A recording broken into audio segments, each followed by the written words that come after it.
दोस्तों आज हम बात करेंगे नेशनल एजुकेशन पॉलिसी। इसके अभी हम आपको 3 चैप्टर पढ़ा चुके हैं।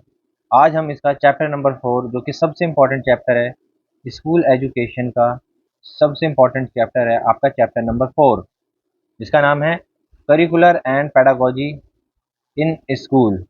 यानी स्कूल के अंदर किस तरह से करिकुलम होगा और क्या पेडागोजी होगी। Learning should be holistic, integrated, enjoyable and engaging. तो लर्निंग होगी वो आपकी इंटीग्रेटेड होगी, इंजॉयबल होनी चाहिए और इंगेजिंग होनी चाहिए, बच्चे को इंगेज करके रखें। होलिस्टिक होनी चाहिए यानी कि बच्चे का ऑल राउंड डेवलपमेंट उससे हो जाए। तो इसी सब के ऊपर ये चैप्टर नंबर 4 यहाँ पर दिया गया है। और आज हम इसके अंदर, ये सबसे इंपॉर्टेंट चैप्टर है, इसके अंदर जितनी भी चीज़ें हैं उन सबको पूरे डिटेल से हम पढ़ेंगे। तो थोड़ी वीडियो आज लंबी हो जाएगी, लेकिन ये इसका एक तरीके से कह सकते हैं नेशनल एजुकेशन पॉलिसी का सबसे इम्पॉर्टेंट ये चैप्टर है। तो चलिए स्टार्ट करते हैं। पहली चीज़ यहाँ पर आपको पहले ही बताया था कि अब जो है करिकुलम एंड पेडागोजी का नया स्ट्रक्चर, नया डिज़ाइन यहाँ पर आ चुका है, जिसको 5+3+3+4 कहा जाता है। अब इसमें पहले आपको बताया था, सबसे पहले जो हमारा, इससे पहले हमारा स्ट्रक्चर था वो 10+2 था, यानी कि 6 से 14 साल तक तो बच्चों को फ्री एंड कंपलसरी एजुकेशन दी जाती थी। और उसके बाद फिर ये 10 ईयर ये हो गए। इसके बाद ये 2 साल जो थे, यहाँ पर आपको 11th और 12th क्लास के लिए ये +2 अलग से है। तो ये था हमारा 10+2 का स्ट्रक्चर। फर्स्ट क्लास से पहले यानी कि 6 साल से पहले बच्चे की शिक्षा का यहाँ पर कोई भी प्रावधान नहीं था। अब यहाँ पर यही सबसे बड़ा परिवर्तन हुआ है कि अब बच्चों के लिए क्या किया गया है, ईसीसीई को इंट्रोड्यूस किया गया है। तो यहाँ पर जो ये पहली 5 साल हैं, जिसे हम प्रिपरेटरी स्टेज बोलते हैं, जिसे हम क्या कहते हैं, प्रिपरेटरी स्टेज बोलते हैं। इस प्रिपरेटरी स्टेज में बच्चा 5 साल रहेगा। 5 साल भी ये 2 भागों में होगा। सबसे पहला जो होगा वो बच्चा 3 साल से लेकर 6 साल तक, और दूसरी जो पार्ट होगा इसका वो होगा 6 साल से और 8 साल तक। यानी कि फर्स्ट और सेकंड क्लास यहाँ पर बच्चा करेगा, और इसके अंदर वो बाल वाटिका यानी कि ईसीसी जिसे बोलते हैं, तो वो शिक्षा प्राप्त करेगा। बाल वाटिका, आंगनवाड़ी,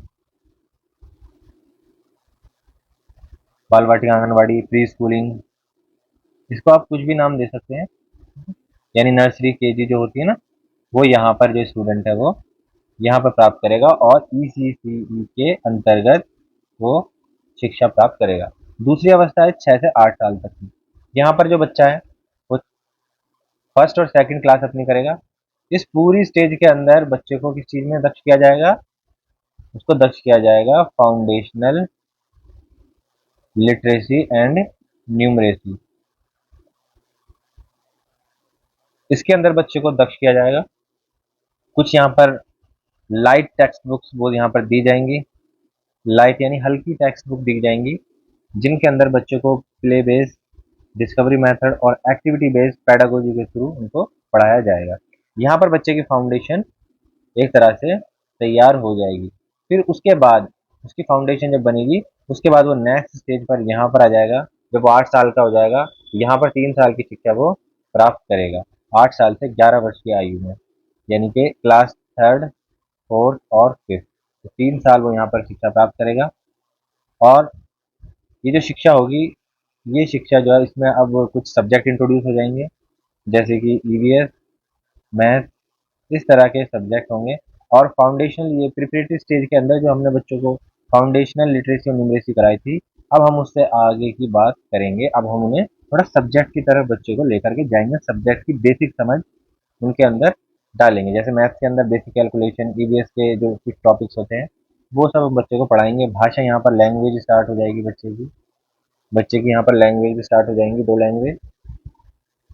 इसके बाद बच्चा जाएगा, 11 साल का हो जाएगा और बच्चे ने फिफ्थ पास कर ली है, फिफ्थ क्लास पास करके वो यहाँ पर आएगा। अब वो थर्ड स्टेज के अंदर आ गया है। थर्ड स्टेज के अंदर यहाँ पर भी 3 साल की शिक्षा प्राप्त करेगा, 11 साल से 14 साल की एज में, यानी कि क्लास 6, 7th और 8th। अब यहाँ पर जो उसका पाला पड़ेगा, अब जो उसने बच्चे ने यहाँ पर शिक्षा प्राप्त की थी, अब वो बच्चा इसी से आगे चलेगा और इसको और डीपली थोड़ा सब्जेक्ट पढ़ेगा। यहाँ पर सब्जेक्ट टीचर से उसका इंट्रोडक्शन होगा, यहाँ पर सब्जेक्ट टीचर उसको पढ़ाएगा, यानी कि हर सब्जेक्ट। और सब्जेक्ट कौन कौन से होंगे, मैथ, साइंस, एसएसटी, लैंग्वेज हो जाएंगी उसकी, और ये इस तरह के बेसिक सब्जेक्ट को पढ़ेगा और सब्जेक्ट टीचर के थ्रू उसको पढ़ाया जाएगा। अब हम यहाँ पर बच्चे को थोड़ा सा एब्स्ट्रैक्ट एब्स्ट्रैक्ट कॉन्सेप्ट यहाँ पर बच्चे को देने का प्रयास करेंगे। यहाँ से एब्स्ट्रैक्ट थिंकिंग बच्चे की डेवलप होनी शुरू हो जाती है। इस एज में आपने पढ़ा भी होगा, प्याजे की अवस्थाएं आपने पढ़ी है, तो यहाँ पर एब्स्ट्रैक्ट कॉन्सेप्ट को पढ़ाए जाएंगे। और इसके बाद बच्चा आएगा फोर्थ स्टेज पे। इसको कहते हैं प्रिपरेटरी स्टेज। सेकंड स्टेज को हमने बोला फाउंडेशनल स्टेज। थर्ड हो गई हमारी मिडिल स्टेज, और लास्ट वाली सेकेंडरी। ये वाली ये वाली हमारी फर्स्ट स्टेज है, ये सेकंड है, ये थर्ड है, और ये फोर्थ स्टेज है। तो इस तरह से 4 स्टेज हो गई। अब बच्चा यहाँ पर जब आएगा तो यहाँ पर वो 9th, 10th, 11th और 12th क्लास की शिक्षा प्राप्त करेगा। उसका जो लेवल 9, 10, 11, 12 होगा, और 14 से लेकर 18 वर्ष की एज तक वो इस अवस्था में शिक्षा प्राप्त करेगा। अब जो उसको कॉन्सेप्ट पढ़ने हैं वो ज़्यादा डीपर, वो उसको डीपर डीपर नॉलेज यहाँ पर दी जाएगी सब्जेक्ट की, डिफरेंट डिसिप्लिन की। यहाँ पर क्या होगा, डिसिप्लिन पढ़ेगा। डिसिप्लिन जो होता है वो सब्जेक्ट का ही बड़ा रूप होता है, सब्जेक्ट ही का वो एक तरह से। यहाँ पर वो डिफरेंट डिसिप्लिन पढ़ेगा अलग अलग, और साथ ही साथ अब उसके लिए यहाँ पर वोकेशनल एजुकेशन के लिए भी प्रावधान किया गया है। वोकेशनल एजुकेशन, अब वो वोकेशनल एजुकेशन भी साथ ही साथ प्राप्त कर सकता है। तो ये था हमारा पेडागोजिकल और करिकुलम का न्यू डिज़ाइन, न्यू स्ट्रक्चर। इसको आप याद रखें। 5+3+3+4, ये बहुत ज़्यादा सवाल आता है हर एग्जाम में, तो इसको आप जरूर से ध्यान रखें, इसमें कंफ्यूज नहीं है। चलिए आगे चलते हैं। अब इसमें बात की जा रही है होलिस्टिक डेवलपमेंट ऑफ लर्नर्स, यानी लर्नर्स का होलिस्टिक डेवलपमेंट कराना है। देखिए आप जानते ही हैं होलिस्टिक डेवलपमेंट का जो मतलब होता है वो होता है ऑल राउंड डेवलपमेंट। क्या होता है होलिस्टिक का मतलब होता है सभी तरह का डेवलपमेंट, सभी प्रकार का डेवलपमेंट बच्चे का, सभी प्रकार का बच्चे का physical development, motor development, emotional development, सभी इसमें सभी एस्पेक्ट आ जाते हैं, सभी स्किल्स आ जाती हैं, वो बच्चे के अंदर होनी चाहिए। सबसे पहली चीज़ क्या होगी, बच्चे को हमें रोट लर्निंग को की तरफ, रोट लर्निंग से हमें बच्चे को कहाँ ले जाना है, रियल अंडरस्टैंडिंग की तरफ। अब बच्चा चीज़ों को रटे ना, बच्चा चीज़ों को समझे। अगर वो समझ लेगा तो वो उसको खुद ही एक्सप्रेस कर देगा। जब हम पहले पढ़ा करते थे, हमें आज भी याद है, जब हम 6, 7, 8 क्लास में पढ़ते थे, तो हम जो क्वेश्चन आंसर्स होते थे उनको, क्वेश्चन आंसर को रटते थे। क्या करते थे हम, रटते थे। लेकिन जब हम बाद में 9, 10, 11 में गए तो फिर हमें एहसास हुआ कि भाई रटना तो बस एक लिमिट तक ही हम रट सकते हैं। लेकिन अगर हम कंसेप्ट को समझें, समझकर हम उसको पढ़ें, तो हम उसको अपनी लैंग्वेज में बहुत अच्छी तरह से लिख सकते हैं। और ये जो लर्निंग होती है, ये रियल अंडरस्टैंडिंग जो होती है, ये क्या होती है, लाइफ लॉन्ग होती है। जबकि जो हम रटकर जो हम पढ़ते हैं, रोट लर्निंग होती है, उसको हम थोड़े समय के लिए एग्जाम के लिए रट तो लेते हैं, एग्जाम में पास भी हो जाते हैं, लेकिन उसके बाद इसको भूल जाते हैं। लेकिन जो रियल अंडरस्टैंडिंग होती है वो लाइफ लॉन्ग होती है, और हमेशा हमें कंसेप्ट हमारे मस्तिष्क में रहता है। देखिए एनईपी कहता है, एनईपी यहाँ पर बात करता है कि हमें बच्चे का कॉग्निटिव डेवलपमेंट तो करना ही है। कॉग्निटिव डेवलपमेंट तो हम बच्चे का करेंगे ही, साथ ही हम कॉग्निटिव डेवलपमेंट के साथ बच्चे का कैरेक्टर भी बिल्ड करेंगे। बच्चे एक अच्छा कैरेक्टर भी बच्चे में होना चाहिए, और उसके साथ साथ holistic and well rounded individuals भी बनाएंगे। हम ऐसे इंडिविजुअल, ऐसे बच्चे बनाएंगे जो होलिस्टिक हों और वेल राउंड उनका डेवलपमेंट हो। Individuals equipped with 21st century skills, ऐसे इंडिविजुअल्स तैयार हों जो 21st सेंचुरी स्किल्स को अच्छी तरीके से समझते हो, उनमें वो अच्छी तरीके से आती हो। देखिए माना जाता है ज्ञान जो होता है, ज्ञान, knowledge is a deep treasure. ज्ञान जो है वो एक खजाना है, गहरा खजाना है, जिसको प्राप्त करने के लिए इसका सहारा लिया जाता है शिक्षा का। तो यहाँ पर शिक्षा को की बात हो रही है कि हमें ऐसी शिक्षा देनी है जो इंडिविजुअल्स को 21st सेंचुरी की स्किल्स दे सके। नेक्स्ट हम चलते हैं। नेक्स्ट पॉइंट है यहाँ पर, reduce curriculum content to enhance essential learning and critical thinking. बच्चों के अंदर, स्टूडेंट्स के अंदर इसेंशियल लर्निंग यानी ज़रूरी जो लर्निंग है, ज़रूरी जो चीज़ें हैं सिखाने के लिए, उनको सिखाने के लिए और क्रिटिकल थिंकिंग को बढ़ाने के लिए हमें क्या करना पड़ेगा? Reduce curriculum. हमें करिकुलम को रिड्यूस करना पड़ेगा। तो आप देख भी रहे हैं आजकल, देखा होगा आपने अभी कुछ दिन पहले ही एनसीईआरटी ने क्या किया था? करिकुलम को रिड्यूस किया था, यानी कि कुछ कंटेंट जो थे वो, कुछ कंटेंट्स या चैप्टर क्या कर दिए थे? हटा दिए थे। वो इसी के प्रोविज़न के आधार पर हुआ था। अच्छा, हम यहाँ पर करिकुलम को क्यों रिड्यूस करना चाहते हैं? क्या फ़ायदा होगा करिकुलम रिड्यूस करने से? इससे पहले क्या होता था, जो हमारा करिकुलम होता था, जो सिलेबस होता था, जो चैप्टर्स होते थे, वो इतने ज़्यादा होते थे कि बच्चे जो है वो उसको याद करने में और एग्ज़ाम की चिंता के वजह से उसको याद करने में ही सारा समय बिता देते थे, लेकिन जो मोटिव हमारा होता था, वो पूरा नहीं हो पाता था। अब एनईपी कह रहा है कि आप करिकुलम को रिड्यूस करो, ताकि बच्चों को समय मिल पाए किस चीज़ के लिए? क्रिटिकल थिंकिंग के लिए, और जो कि मोर होलिस्टिक हो, ताकि बच्चा एक होलिस्टिक अप्रोच के साथ में पढ़ सके, इंक्वायरी बेस्ड बच्चा लर्निंग करे, डिस्कवरी बेस्ड लर्निंग करे, उसको इतना समय मिल पाए, discussion based and analysis based learning हो, बच्चा डिस्कशन कर सके, बच्चा एनालाइज कर सके जो कंसेप्ट को पढ़ाए जा रहे हैं चीज़ों को। तो इसीलिए कंटेंट को रिड्यूस करने की बात हो रही है। कंटेंट विल फोकस ऑन की कंसेप्ट, और जो कंटेंट है हमारा, जो करिकुलम है, वो सिर्फ आधारित हो की कंसेप्ट पे, जो ज़रूरी चीज़ें उन्हें सिखानी है, सिर्फ उसी पर आधारित हो। आइडियाज़ के बच्चे के जो अपने विचार हैं, उन विचारों पर आधारित हो। एप्लीकेशन, तो बच्चा जो पढ़ रहा है उसको अप्लाई कैसे करना है अपने जीवन से, अपने बाहरी वातावरण से, अपने आप से कैसे जोड़ना है उस कंसेप्ट को, उस नॉलेज को, ठीक है, उस कंटेंट को बच्चे से किस तरीके से जोड़ना है, और फिर बच्चा प्रॉब्लम सॉल्विंग भी कर पाए। तो पहले ये सब चीज़ें बच्चा नहीं कर पाता था, अब हम कंटेंट को थोड़ा सा कम करके इन चीज़ों पर ज़्यादा फोकस करेंगे। Next, classroom session will regularly contain more fun, creative, collaborative, and exploratory activities for students for deeper and more experiential learning।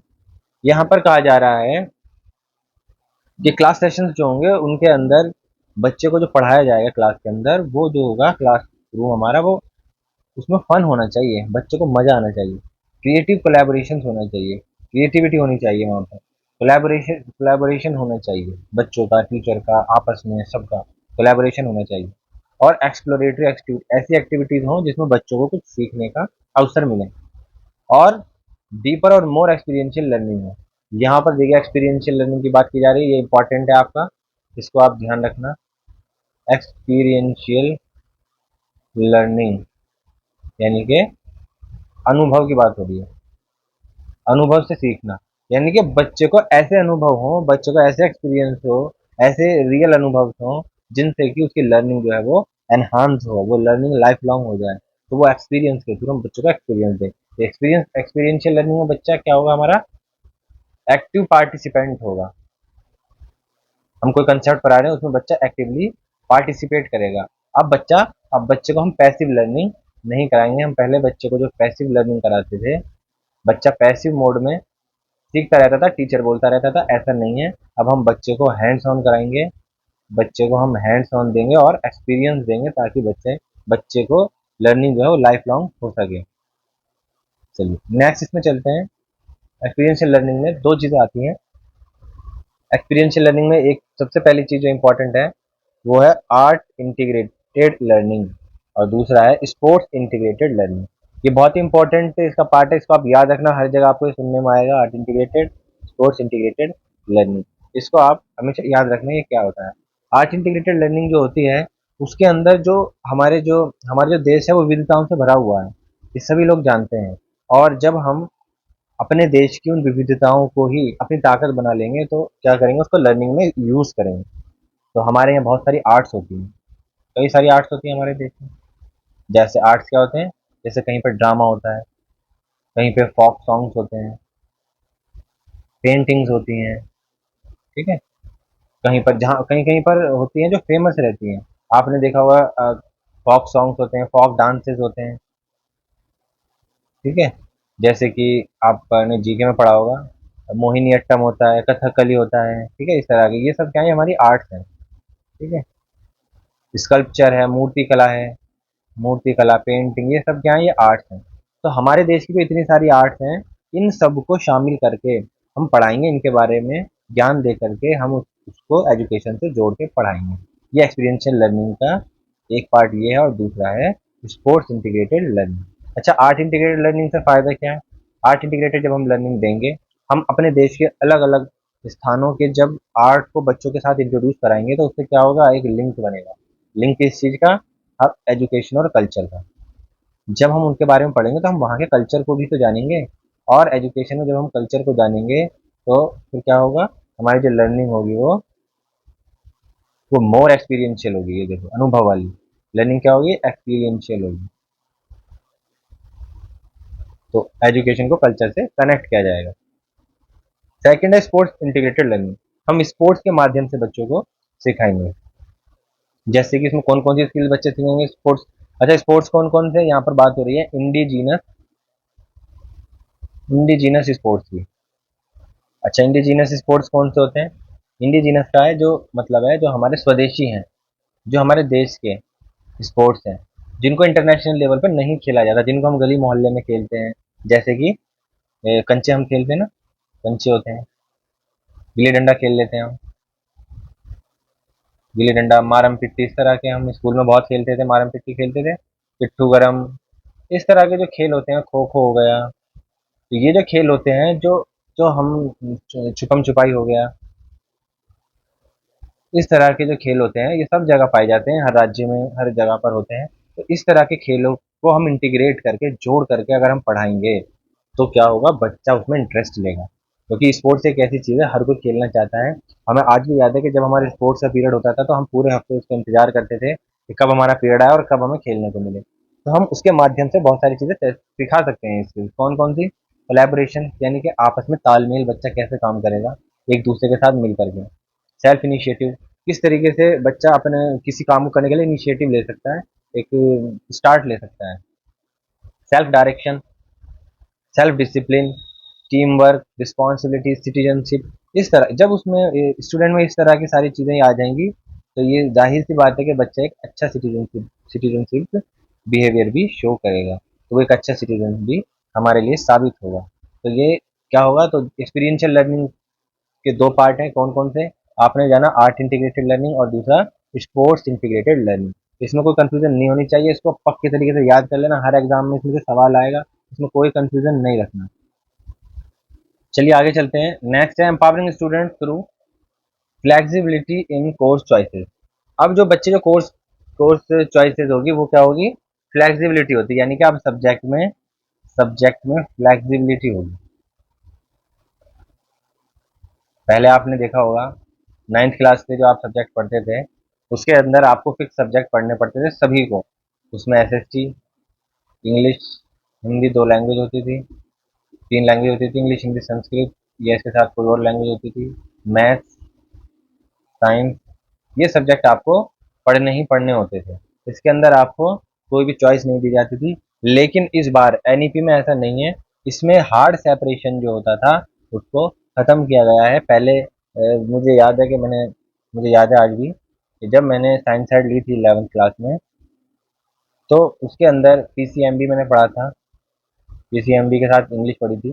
तो उसके अंदर मेरा मन बहुत करता था ज्योग्राफी पढ़ने के लिए, ज्योग्राफी मेरा फेवरेट सब्जेक्ट था, लेकिन मैं आर्ट साइड नहीं ले सकता था, आर्ट साइड को मैं नहीं लेना चाहता था। साइंस सब्जेक्ट मुझे अच्छा लगता था और मुझे ज्योग्राफी सब्जेक्ट भी अच्छा लगता था, मगर इन दोनों को एक साथ मैं नहीं पढ़ सकता था, तो मुझे इसलिए ज्योग्राफी को छोड़ना पड़ा। लेकिन मुझे आज भी ज्योग्राफी बहुत अच्छा लगता है, तो मुझे पीसीएमबी करना पड़ा। लेकिन अब ये चीज़ बदल गई है, अब बच्चा कोई भी सब्जेक्ट ले सकता है। बच्चा अब साइंस स्ट्रीम के साथ में आर्ट्स का कोई सब्जेक्ट पढ़ सकता है, कॉमर्स का पढ़ सकता है, फिजिक्स केमिस्ट्री के साथ वो हिस्ट्री भी ले सकता है, पोल साइंस भी पढ़ सकता है। अब कोई हार्ड सेपरेशन नहीं है, अब बच्चा अपने अनुसार कोई भी सब्जेक्ट पढ़ सकता है, करिकुलर, एक्स्ट्रा करिकुलर, को करिकुलर, ह्यूमैनिटीज, साइंस, वोकेशनल, वो आपस में कोई भी सब्जेक्ट किसी भी स्ट्रीम का, किसी भी ह्यूमैनिटीज का या किसी भी चीज़ का सब्जेक्ट लेकर के वो अपने 5-6 सब्जेक्ट पढ़ सकता है। अब हमारे पास देखिए वाइडर रेंज ऑफ सब्जेक्ट आ जाती है, जैसे कि वाइडर रेंज ऑफ सब्जेक्ट क्या क्या है, जैसे आर्ट्स के साथ में आर्ट्स, साइंस, लैंग्वेजेस, स्पोर्ट्स और वोकेशनल सब्जेक्ट जो होते हैं। इन सबको मिला के हम कुछ भी पढ़ सकते हैं। मान लिया एक सब्जेक्ट मैंने यहाँ से लिया, 2 सब्जेक्ट साइंस से ले लिए, एक मैंने लैंग्वेज ले ली और मैंने एक स्पोर्ट्स ले लिया, कितने सब्जेक्ट हो गए? 5 हो गए, और एक मैं वोकेशनल का भी लेके पढ़ सकता हूँ। यानी कि मैं 6 सब्जेक्ट के साथ में 9th क्लास से और 12th क्लास तक अपनी पढ़ाई कर सकता हूँ। इसका मतलब ये हुआ। लेकिन नेक्स्ट हम बात आती है पावर ऑफ लैंग्वेज। सबसे इम्पोर्टेंट यहाँ पर लैंग्वेज की बहुत ज़्यादा बात हो रही है। भाई लैंग्वेज में क्या किया है एनईपी में इन्होंने, तो आज हम वो जानते हैं। सबसे पहले इन्होंने जो काम किया है, इन्होंने जो बताया है, एक आप एक टर्म याद कर लीजिए, home language, local language, regional language. इन सब का एक ही मतलब होता है, यानी कि मातृभाषा या मदर टंग जिसे बोलते हैं। मदर टंग भी हम इसे बोल सकते हैं। यानी कि बच्चे ये पाया गया है कि जब किसी बच्चे को, किसी छात्र को हम उसकी मातृभाषा में, होम लैंग्वेज में, लोकल लैंग्वेज में जब हम उसे पढ़ाते हैं, तो वो बच्चा उस विषय को, उस कंसेप्ट को बहुत ही जल्दी समझ जाता है, ऐसा माना जाता है। तो इसी चीज़ को आधार बनाकर यहाँ पर एनईपी में एक बात कही गई कि अब जो इंस्ट्रक्शन ऑफ मीडियम होगा, यानी कि पढ़ने का जो माध्यम होगा, पढ़ने का जो माध्यम होगा, तो क्या होगा मीडियम? वो होगा मदर टंग। मदर टंग होगा या लोकल लैंग्वेज होगा या रीजनल लैंग्वेज, वो सब एक ही बात है। ये सब जो है, अब मीडियम ऑफ इंस्ट्रक्शन वो ही होगा जो बच्चे की मदर टंग है, जिसको बच्चा जिस लैंग्वेज को बचपन से जानता है, जिसमें वो बोलता है, सुनता है, समझता है, वही लैंग्वेज बच्चे का जो है पढ़ने का माध्यम होगा। और ये कहाँ तक होगा? कम से कम लेवल 5 तक, 5th क्लास तक कम से कम ये होना चाहिए, ये एनईपी कहता है। लेकिन बेहतर होगा कि 8वीं तक हो। और इन्होंने कहा है कि आगे भी अगर मीडियम ऑफ इंस्ट्रक्शन, यानी 12th क्लास तक या इससे आगे भी अगर मीडियम ऑफ इंस्ट्रक्शन आपका मदर टंग रहेगा, होम लैंग्वेज रहेगा, तो वो बेहतर है। लेकिन 5वीं तक तो होना ही चाहिए, 5वीं तक तो इन्होंने कहा है कंपलसरी है। तो ये एक इन्होंने बात कही। अब इन्होंने कहा, दूसरी बात यहाँ पर इन्होंने कही है, जो बुक्स आपकी होंगी, बुक्स जो होंगी, वो उसकी जो अवेलेबिलिटी होगी वो होम लैंग्वेज में ही कराई जाएगी। भाई बच्चा जब पढ़ तो रहा है मदर टंग में, अपनी टीचर भी वैसे ही पढ़ा रहा है मदर टंग में, लेकिन बुक्स है उसकी किसी और लैंग्वेज में, तो ऐसा तो नहीं हो सकता। बुक्स तो एक इम्पॉर्टेंट पार्ट होता है ना, तो बुक्स जरूरी है, तो बुक्स भी होम लैंग्वेज में ही होंगी उसकी। तो इसके ये इंश्योर किया जाएगा। और ये कोशिश की जाएगी जो ज़्यादा से ज़्यादा जो टीचर हैं वो भी ऐसे वहाँ पर डिप्यूट किए जाएँ, वो आगे मैं आपको बताऊँगा, वो आगे आएगा भी, वो होम लैंग्वेज बोलते हों बच्चे की, वो होम लैंग्वेज में पढ़ा सकें। अगर मान लीजिए अगर इंग्लिश मीडियम स्कूल है, इंग्लिश मीडियम स्कूल में बच्चा पढ़ रहा है और उसकी जो मदर टंग है वो है हिंदी, हिंदी या उर्दू, तो अगर बच्चा इंग्लिश मीडियम में पढ़ रहा है, उसकी किताबें सारी इंग्लिश में हैं और उसकी जो मदर टंग है बच्चे की वो हिंदी है, तो फिर क्या होगा? तो उसमें कहा गया है, तीसरी बात, तो टीचर जो होंगे वो क्या करेंगे? वो एक बाइलिंगुअल अप्रोच का यूज़ करेंगे। वो बाइलिंगुअल अप्रोच का इस्तेमाल करेंगे, वो बाइलिंगुअल पढ़ाएंगे। यानी कि वो हिंदी में, ऐसा नहीं है कि वो हिंदी में ही सारी, इंग्लिश में ही सारी बातें बोलते रहेंगे, वो अपना इंस्ट्रक्शन जो है वो हिंदी में भी मिक्स कर करके देते रहेंगे। तो अगर किसी स्टूडेंट की जो मीडियम इंस्ट्रक्शन है, मीडियम ऑफ जो मीडियम है, वो माध्यम में पढ़ने का, वो कोई और लैंग्वेज है मदर टंग से, तो उसमें टीचर बाइलिंगुअल अप्रोच का इस्तेमाल करेगा। देखिए एक बात यहाँ पर कही गई है, ये माना गया है, रिसर्चेज में देखा गया है कि 2 से 8 साल तक का जो बच्चा होता है, 2 से 8 साल का, वो जो है भाषा को बहुत जल्दी से सीखता है, भाषा को जल्दी से सीख लेता है। यानी कि पहले बच्चा अपनी मदर टंग में सीखेगा और उसी के बाद ही शुरुआती ही स्तर पर ही, यानी 3rd क्लास तक ही उसको एक और सेकंड लैंग्वेज भी उसको इंट्रोड्यूस कराई जाएगी और उसमें भी उसको रीडिंग राइटिंग में पारंगत करा जाएगा। रीडिंग राइटिंग यहाँ पर सेकंड लैंग्वेज में भी, यानी कोई और दूसरी लैंग्वेज भी उसको यहाँ पर सिखाई जाएगी, क्योंकि भाषा बच्चे जल्दी सीख लेते हैं इस एज के अंदर, इसको ध्यान में रखते हुए। और एक प्रावधान यहाँ पर एक और किया गया है, जो लैंग्वेज टीचर हैं, लैंग्वेज टीचर्स को डिप्यूट किया जाएगा जगह जगह पर, लैंग्वेज टीचर्स को डिप्यूट किया जाएगा around the country. 8th schedule में हमारी जो लैंग्वेज है, 8th शेड्यूल में कितनी लैंग्वेज है हमारी? 8th शेड्यूल में 22 लैंग्वेजेस हैं। तो उन 22 लैंग्वेजेस के अंदर बच्चों को क्या किया जाएगा? लैंग्वेज टीचर डिप्यूट किए जाएंगे हमारी कंट्री में अलग अलग जगह पर। नेक्स्ट है यहाँ पर थ्री लैंग्वेज फॉर्मूला।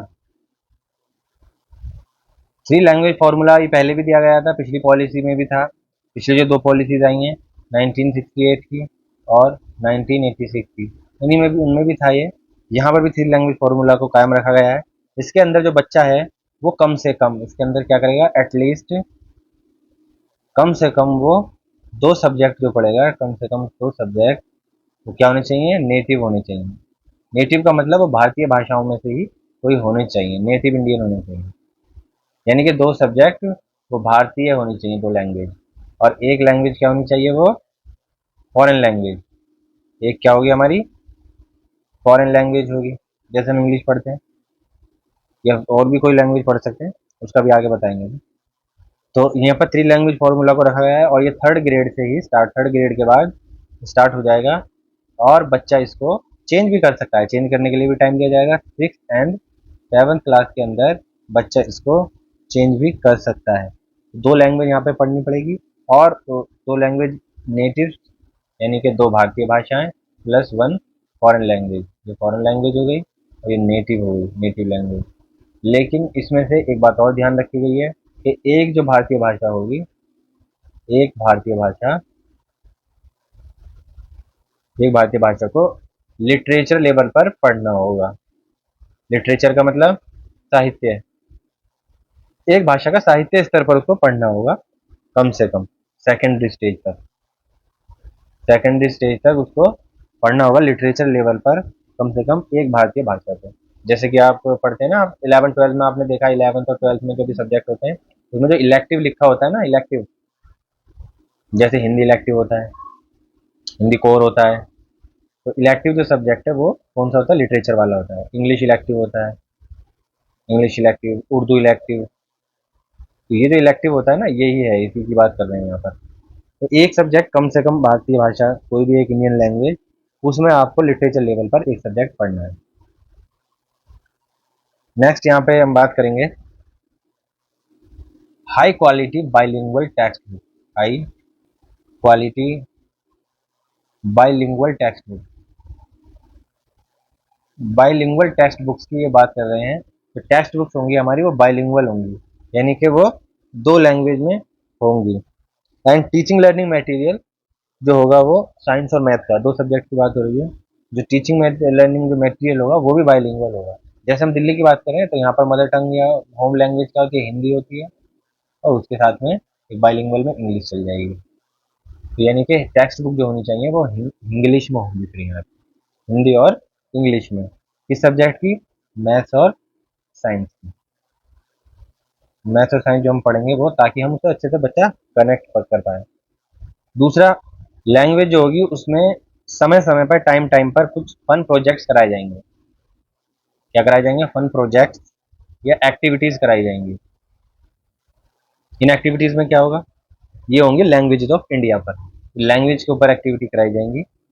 जैसे कि एक प्रोजेक्ट हमारा पहले से चल रहा है, आपने शायद सुना भी होगा, एक भारत श्रेष्ठ भारत।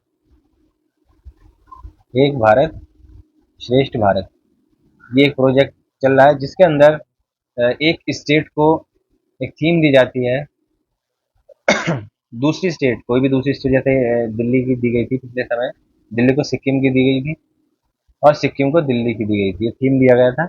इसके अंदर क्या होता था, इसके अंदर हम वहाँ की लैंग्वेज, लैंग्वेज के जो अल्फ़ाबेट्स हैं, वहाँ की स्क्रिप्ट है, कॉमन ग्रामेटिकल स्ट्रक्चर है, उन सब के बारे में, वहाँ की ओरिजिन क्या है, वहाँ का कल्चर क्या है, वहाँ की संस्कृति क्या है, वहाँ का ट्रेडिशन क्या है, ये सारी चीज़ें हम वहाँ की लैंग्वेज के बारे में और वहाँ के बारे में जानते थे।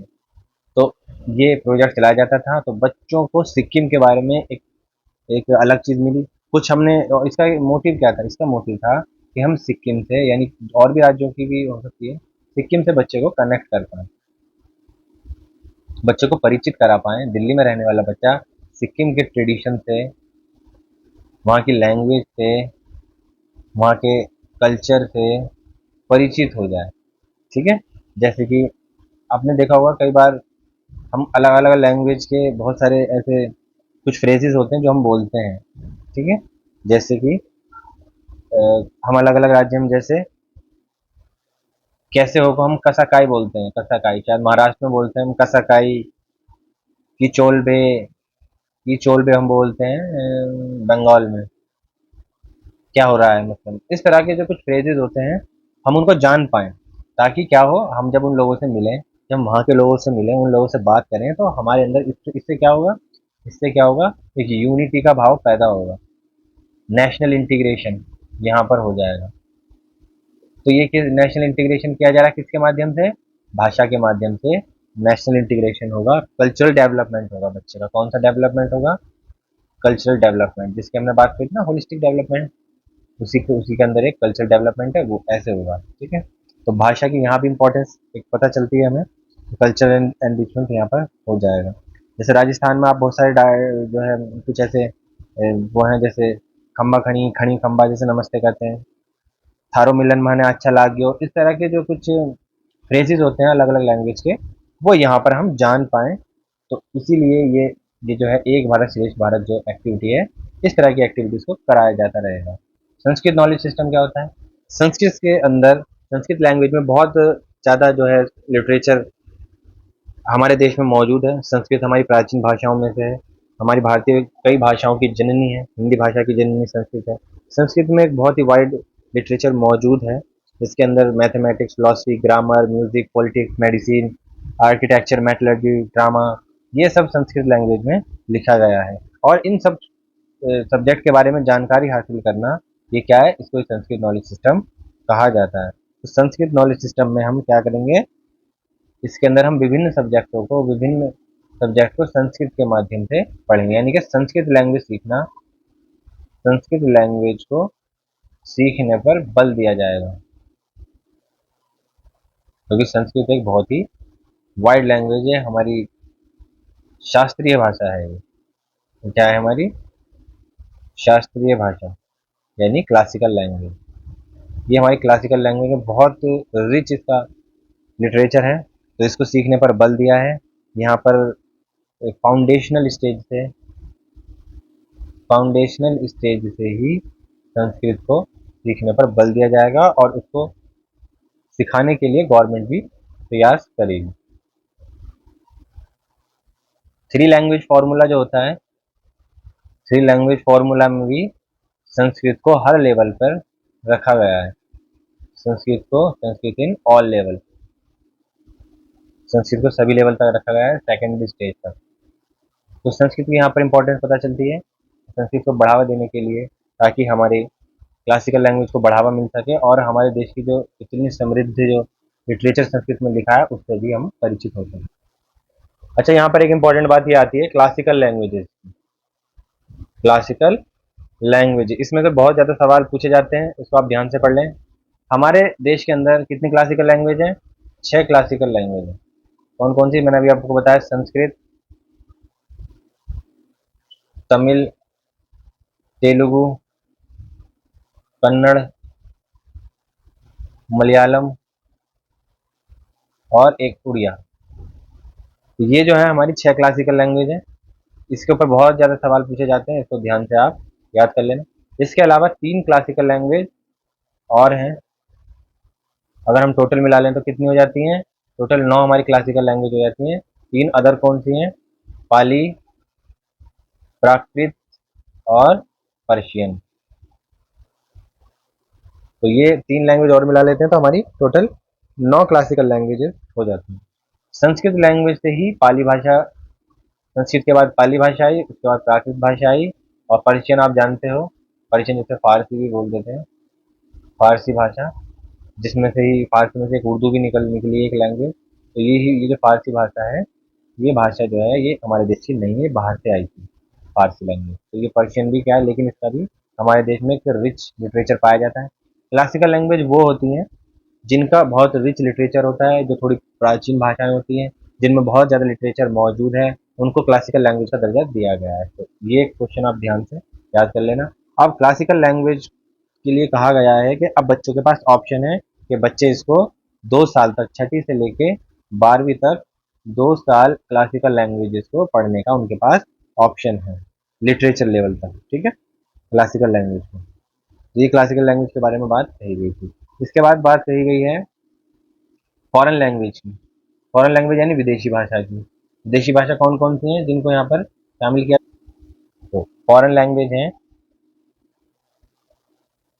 जिन फॉरेन लैंग्वेज की बात एनईपी में कही गई है उनमें से जैसे कोरियन, जापानीज, थाई, थाईलैंड में जो बोली जाती है, French, German, Spanish, Portuguese and Russian. ठीक है, इस तरह की भाषा है। यहाँ पर चाइनीज भाषा का यहाँ पर इन्होंने इसमें जिक्र नहीं किया। चाइनीज भाषा इन्होंने यहाँ पे दी क्योंकि जब ये पॉलिसी बनी थी तो हमारे चाइना बॉर्डर के साथ, चाइना के साथ हमारे विवाद चल रहे थे, तो शायद इस वजह से चाइनीज भाषा यहाँ पर शामिल नहीं किया गया है। तो फॉरेन लैंग्वेज को सीखने पर भी जोर दिया गया है ताकि हमें क्या हो, वर्ल्ड के कल्चर के बारे में पता चले और ग्लोबल नॉलेज हमें यहाँ पर वर्ल्ड कल्चर के बारे में हम जान सकें। देखो भाषा जो है हमेशा कल्चर से जुड़ी है, ध्यान रखना। भाषा और कल्चर, संस्कृति, ये आपस में जुड़े हुए हैं हमेशा। जब भी भाषा पढ़ोगे तो कल्चर जरूर पढ़ोगे, जब भी कल्चर पढ़ोगे तो वहाँ पर भाषा जरूर पढ़नी पड़ेगी। तो वर्ल्ड कल्चर को जानने के लिए हमें लैंग्वेज को सीखना वहाँ की जरूरी है, और ग्लोबल नॉलेज के लिए। और क्या मिलेगा हमें वहाँ से? नॉलेज। कौन सी? ग्लोबल नॉलेज, वैश्विक जानकारी, वैश्विक ज्ञान मिलेगा। अब एक बात और यहाँ पर कही गई है, methods of teaching languages. Language को पढ़ाने के मेथड क्या होंगे? लैंग्वेज को पढ़ाने के जो मेथड होंगे वो मैंने आपको पहले भी बताया। Experiential, experiential learning, experiential learning हो गया। एक्सपीरियंशियल लर्निंग दो तरह की होती है, बताया था ना, कौन कौन सी? आर्ट इंटीग्रेटेड और स्पोर्ट्स इंटीग्रेटेड। ये सबसे बेस्ट मेथड है लैंग्वेज पढ़ाने के लिए, और इसी पर यहाँ पर इन्होंने जोर दिया है। इसके साथ ही हम और क्या क्या चीज़ें अपना सकते हैं? हम लैंग्वेज के ऊपर फिल्म दिखा सकते हैं, थिएटर में बच्चे को दिखा सकते हैं, थिएटर ले जा सकते हैं, स्टोरी टेलिंग के माध्यम से बच्चों को लैंग्वेज सिखा सकते हैं, पोइट्री के माध्यम से, ठीक है, और म्यूजिक। ये सब तो लैंग्वेज में आता है, तो इन्हीं सब के माध्यम से हम यहाँ पर लैंग्वेज को सिखा सकते हैं। साइन लैंग्वेज बच्चों आप जानते हैं? साइन लैंग्वेज क्या, बताइए आप मुझे। साइन लैंग्वेज, साइन लैंग्वेज जो होते हैं वो हियरिंग इम्पेयर्ड जो बच्चे होते हैं, जिनको सुनने में प्रॉब्लम होती है, कम सुनता है या नहीं सुनता, तो वो क्या करते हैं, वो क्या करते हैं, साइन लैंग्वेज को यूज़ कहते हैं। ISL होती है, Indian sign language, Indian sign language जो होती है। अब उसी के साथ साथ एक लोकल साइन लैंग्वेज को भी प्रमोट किया जाएगा, लोकल साइन लैंग्वेज को भी पढ़ाया जाएगा, उसको भी रेस्पेक्ट दी जाएगी, लोकल साइन लैंग्वेज। तो बस इतना ही सब लैंग्वेज के बारे में यहाँ पर बताया गया है। बहुत सारी बातें कही गई हैं, सबसे इंपॉर्टेंट मैंने आपको शुरू में बताया था, वीडियो लंबी होगी। सबसे इंपॉर्टेंट हमारा जो चैप्टर है वो चैप्टर 4 ही है, इसको ध्यान से पढ़ लोगे तो आप मार्क नहीं खाओगे किसी भी एग्जाम में। नेक्स्ट यहाँ पर है बेटा, curricular integration of essential subject skills and capacity. अब क्या होगा, जो हमारा करिकुलम होगा, करिकुलर के अंदर बच्चों के लिए कुछ इसेंशियल सब्जेक्ट हैं उनको इंट्रोड्यूस किया गया है, कुछ स्किल्स बच्चे के लिए डाली गई हैं, और कुछ कैपेसिटी जो बच्चों को आनी चाहिए उनको भी शामिल किया गया है।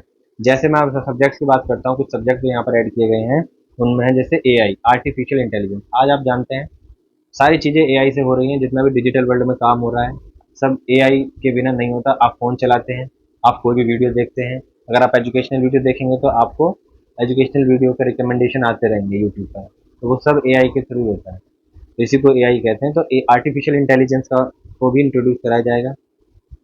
डिज़ाइन थिंकिंग, डिज़ाइनिंग को, होलिस्टिक हेल्थ, ये क्या है? ये 21st सेंचुरी स्किल्स हैं। Organic living,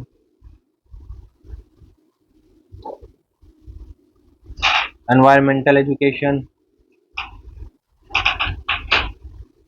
environmental education, global citizenship, global citizenship. ये 21st सेंचुरी के कुछ ऐसे सब्जेक्ट हैं इनको भी शामिल करने की बात यहाँ पर की जा रही है। साथ ही साथ एक और बात यहाँ पर की जा रही है, mathematical skills, mathematical and computational, computational skills, यानी कि बच्चे को मैथमेटिक्स की बेसिक कैलकुलेशन करनी आनी, कंप्यूटेशनल स्किल्स होती हैं जब बच्चा अपने काम को अच्छे से ऑर्गेनाइज कर पाता है, ऑर्गेनाइज कर पाए, गोल सेट कर पाए, प्लान बना सके, उनको एग्जीक्यूट कर पाए।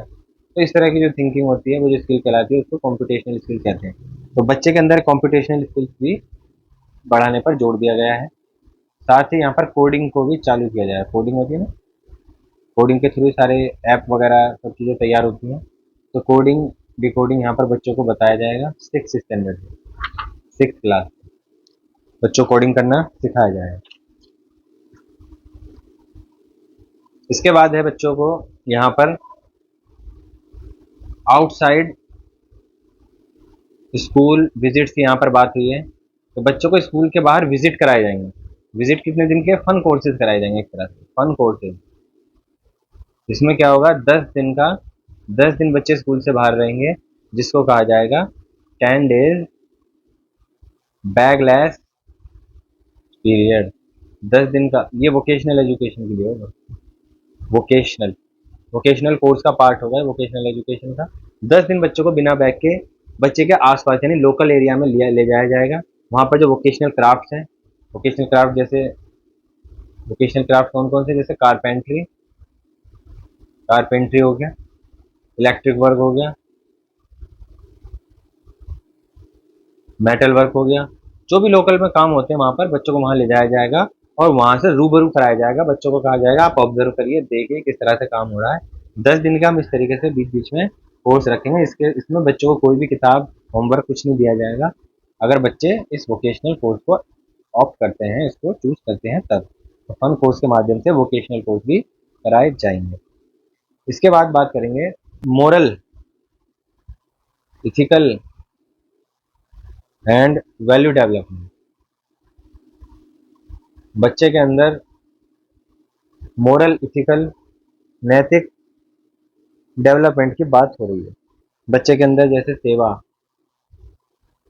अहिंसा, स्वच्छता और कौन कौन सी स्किल्स हैं, सत्य, निष्काम,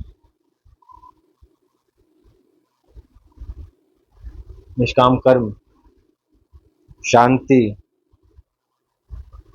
त्याग, ये क्या है? ये इथिकल वैल्यूज हैं बच्चे के अंदर। इस तरह की वैल्यूज बच्चे के अंदर हमें इनकॉर्पोरेट करनी है। टॉलरेंस, आजकल आपने देखा हो बच्चे में टॉलरेंस ही नहीं है। सबसे बड़ा इशू आजकल ये देख रहा है, बच्चों में झगड़ा हो जाता है। उस स्कूल के बच्चों ने आपस में लड़ाई कर ली, उसने चाकू मार दिया, एक बच्चे ने टीचर को मार दिया और टीचर जख्मी हो गया, आपस में बच्चे लड़ मरे। तो इस तरह के जो ये स्किलें सिखानी जरूरी है, आजकल इस पर फोकस होना चाहिए मेरे हिसाब से, क्योंकि बच्चों की वारदात बहुत ज़्यादा बढ़ती जा रही हैं। बच्चों के अंदर धैर्य बिल्कुल भी नहीं है। तो ये बहुत अच्छी चीज़ है यहाँ पर जो करी गई है। डाइवर्सिटी, प्लूरलिज्म, इस तरह की जो gender sensitivity, respect of elders, respect for environment, helpfulness, courtesy, patient, forgiveness, sympathy, compassion, बहुत सारी आप भी जानते हैं मोरल इथिकल वैल्यूज जो होती हैं, नैतिकता और मूल्यों को भी, स्किल्स को बढ़ावा देना है हमें यहाँ पर। ये भी इसके अंदर शामिल किया गया है। इसके बाद देखो national curriculum framework for school education, NCFSE। इसकी बात हुई थी 2020 में, पॉलिसी बनी थी। अब 2024 चल रहा है, लेकिन 2023 में ही NCF हमारा आ चुका है। NCF फॉर स्कूल एजुकेशन ये आ चुका है। इसके अंदर बताया गया है किस तरह से सारी चीज़ें इम्प्लीमेंट होनी है, कैसे कैसे चीज़ें काम करेंगी, पेडागोजी क्या होगी, कब पढ़ाया जाएगा, किस लेवल पर क्या पढ़ाया जाना है, वो सारी चीज़ें यहाँ पर शामिल की गई हैं। और ये भी बताया गया है कि NCFSE हर 5 से 10 साल में रिवाइज होता रहेगा, जैसे जैसे जो ज़रूरतें समय के हिसाब से महसूस होती रहेंगी। तो NCF के बारे में इतनी ही बात यहाँ पर इन्होंने बताई है। आपको डिटेल NCF पढ़ना है, बहुत ही बड़ा है, 600 पेजेस का है। NCFSE 2023 में आ चुका है और बहुत बड़ा है, इसको आप डिटेल में पढ़ सकते हैं। इसका सबसे इम्पोर्टेंट जो पार्ट है, पार्ट A है। इसके बाद सब्जेक्ट के ऊपर है, तो आप जिसका जो सब्जेक्ट में पढ़ना है, उसको जो एग्जाम देना है उस सब्जेक्ट का पढ़ सकते हैं। इसके बाद है national text book local content and flavour, यानी जो नेशनल टेक्स्ट बुक्स होंगी जो NCERT बनाएगी, उनको ऐसा बनाएगी, उसका जो एसेंशियल जो कोर मटेरियल होगा वो किसमें होगा, नेशनल उसमें जो है नेशनल लेवल का ध्यान रखा जाएगा और साथ ही साथ लोकल कंटेंट भी शामिल किया जाएगा। जैसा अगर कोई बच्चा बिहार में पढ़ता है, बिहार में रहता है, तो जाहिर सी बात है वहाँ की किताबों में आपको बिहार का बहुत कंटेंट मिलेगा। इसी के साथ अगर कोई बच्चा हरियाणा का है, कोई राजस्थान का है, तो राजस्थान की संस्कृति कल्चर से जुड़ी हुई बहुत सारी बातें आपको उन किताबों में मिलेंगी। तो नेशनल लेवल की तो होंगी, साथ ही साथ उसमें लोकल कंटेंट और लोकल फ्लेवर भी दिया जाएगा। दूसरी बात है quality textbook, quality textbooks दी जाएंगी एट लोएस्ट कॉस्ट। जो एनसीईआरटी की बुक्स होती है ना, एनसीईआरटी की जो बुक्स होती हैं वो क्वालिटी टेक्स्ट बुक बनाई जाएंगी और उनको लो कॉस्ट पर मुहैया कराया जाएगा। लो कॉस्ट पर यानी कि जो प्रिंटिंग की कॉस्ट आ रही है उन्हीं पर। आपने देखा होगा प्राइवेट स्कूल्स की जो बुक्स होती हैं वो कितनी महंगी होती हैं, 7, 8, 10 हज़ार के कोर्सेज मिलते हैं, इसमें 10,000। लेकिन जब आप 8 तक तो बुक्स फ्री होती हैं, लेकिन 9th क्लास से जब बुक्स लेने जाओगे तो वो मुश्किल से 1,000 रुपये की सारी बुक 1,000 के अंदर अंदर विद इन 1,000 रुपीज़ वो सारा कोर्स आपका आ जाएगा। तो ये अभी भी है, लेकिन इस पर भी बोला है इन्होंने कि ये आगे भी जारी रहेगा, लो कॉस्ट यहाँ पर बुक्स अवेलेबल कराई जाएंगी। तीसरी बात की है इन्होंने reducing weight of school bags. School bags का जो वेट है उसको घटाया जाएगा, उस बोझ को कम किया जाएगा। चलिए आगे चलते हैं, transforming assessment for student development. अब असेसमेंट की बात आ रही है, स्टूडेंट का डेवलपमेंट असेसमेंट किस तरह से होगा। स्टूडेंट का जो असेसमेंट होगा, पहले जो होता था हमारा वो समेटिव असेसमेंट पर हम बहुत जोर देते थे और रोट मेमोराइजेशन बच्चे करते रहते थे। बच्चे क्या करते थे, रटते रहते थे और हम उसका समेटिव असेसमेंट लेते थे साल में 2 बार, उसके एग्जाम लेते थे और बच्चा रट के एग्जाम दे दिया करता था। लेकिन अब क्या होगा, अब हमारा जो फोकस होगा, हमारा फोकस रेगुलर असेसमेंट पर होगा, रेगुलर एंड फॉर्मेटिव असेसमेंट। यानी कि हमने एक यूनिट पढ़ाई और उसका असेसमेंट कर लिया, एक टॉपिक पढ़ाया उसका असेसमेंट कर लिया। अब हम इस तरह से असेसमेंट करेंगे। अब असेसमेंट करने के बाद जो उनका प्रोग्रेस कार्ड होगा, प्रोग्रेस कार्ड जैसे मार्कशीट पहले आती थी अब प्रोग्रेस कार्ड होते हैं, तो प्रोग्रेस कार्ड होगा उसको रीडिज़ाइन किया जाएगा। प्रोग्रेस कार्ड को रीडिज़ाइन किया जाएगा, वहाँ की जो स्टेट होगी, यूनियन टेरिटरीज होगी, वो इसको रीडिज़ाइन करेंगी एनएसी के माध्यम से। एनएसी मतलब नेशनल असेसमेंट सेंटर,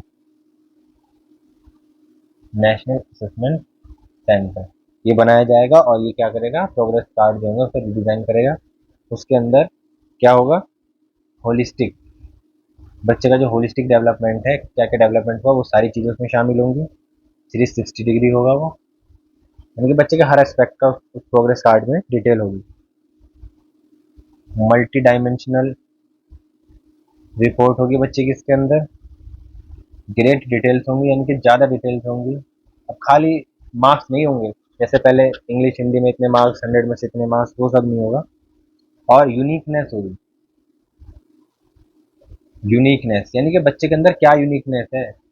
बच्चे के अंदर, हर बच्चा इंडिविजुअल डिफरेंस होता है, आपको पता है, हर बच्चे के अंदर अलग कुछ ना कुछ खासियत होती है, तो उसमें क्या यूनिकनेस है वो भी इसमें दिया जाएगा। और बच्चे का जो डेवलपमेंट है, कॉग्निटिव, अफेक्टिव और साइकोमोटर, बच्चे की जो डोमेन्स हैं, इन डोमेन्स का जो लेवल है वो भी इसके अंदर दिखाया जाएगा। इसके अलावा बच्चे का जो असेसमेंट होगा उसके लिए सेल्फ असेसमेंट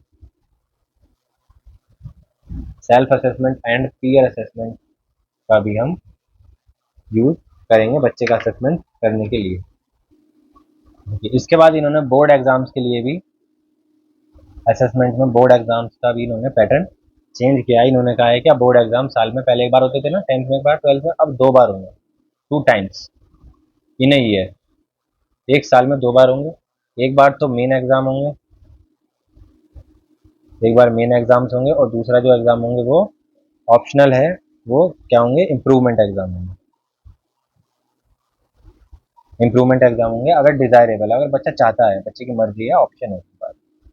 अगर उसे लगता है कि मैंने मेन एग्जाम में मेरे कम मार्क्स रहे, मुझे और मार्क्स लाने चाहिए और आ सकते हैं, तो वो उसको इम्प्रूवमेंट एग्जाम, यानी कि आपने देखा होगा सीबीएसई ने भी अनाउंसमेंट किया था कि सेशन 2025-26 में वो एग्ज़ाम लेगी 2 बार, ठीक है।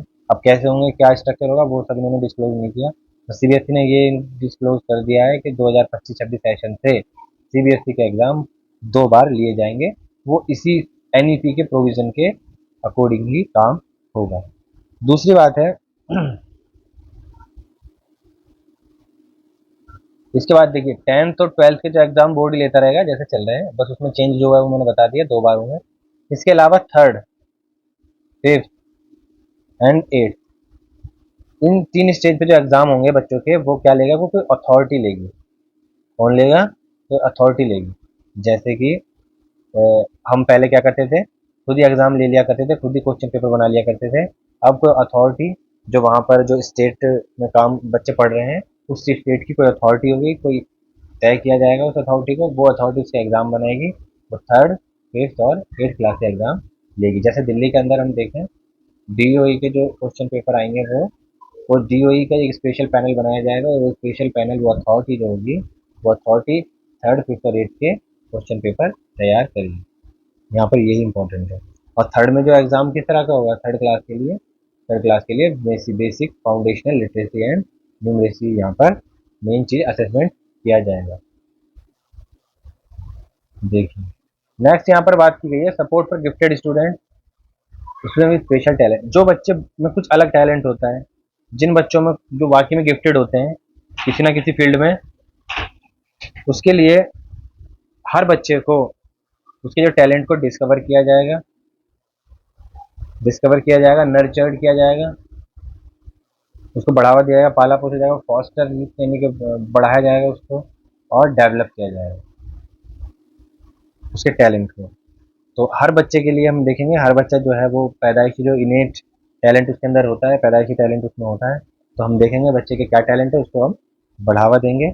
और एनसीईआरटी एंड एनसीटीई ये मिलकर के गाइडलाइन बनाएंगे, एक गाइडलाइन तैयार करेंगे for education of gifted children, gifted children के लिए एक गाइडलाइन तैयार करेंगे। साथ ही दूसरी बात इन्होंने कहा है, जो बीएड प्रोग्राम होंगे हमारे, बीएड प्रोग्राम होंगे, इनके अंदर स्पेशलाइजेशन भी कराया जा सकता है, स्पेशलाइजेशन कराया जा सकता है। स्पेशलाइजेशन किस चीज़ में? In education of gifted children. जैसे बीएड स्पेशल अभी होता है, बीएड स्पेशल कराया जाता है, तो वो जो होता है स्पेशल बच्चों से, यहाँ पर मतलब है children with special needs, CWSM, जो दिव्यांग बच्चे होते हैं, डिसेबल बच्चे होते हैं, उनके लिए कोर्स कराया जाता है। इसी तरह से यहाँ पर रिकमेंडेशन कर रहे हैं कि आप टैलेंटेड बच्चों के लिए, गिफ्टेड बच्चों के लिए भी एक अलग से स्पेशल पीरियड कोर्स बना सकते हैं, करा सकते हैं। साथ ही ऐसे बच्चों को सपोर्ट करने के लिए गवर्नमेंट यहाँ पर कह रही है कि ओलंपियाड कॉम्पिटिशन्स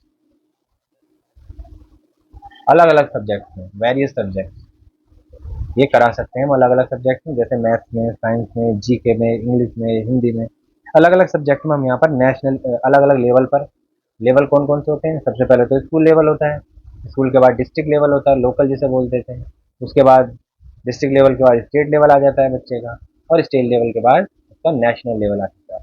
तो हम अलग अलग लेवल पर क्या कर सकते हैं, बच्चों के कंपटीशन करा सकते हैं, जिससे जो हमारे गिफ्टेड स्टूडेंट्स हैं उनको एक्सपोजर मिल सके, और वो और भी ज़्यादा मेहनत करके आगे बढ़ सके।